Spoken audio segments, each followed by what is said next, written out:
pitaj za mene, prva svjetla se pale, dolaze praznici.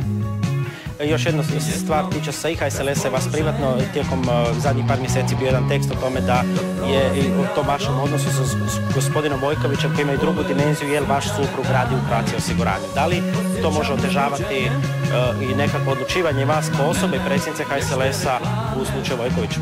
Evo, hvala vam lijepo na pitanju. Moj suprug ne radi u Croatia osiguranju, on radi u tehničkim pregledima. Već sam to nekoliko puta objašnjavala i dobio je sjajno mjesto u gradu Čazmi, tako dobro da se na njega nitko drugi tada nije ni javio. Putuj, putuj, svi čekaju na tebe. Putuj, putuj,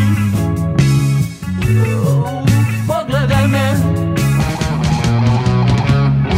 Ne pitaj za mene, kasno je za sve. Ne pitaj za mene, ne, ne, kasno je za sve.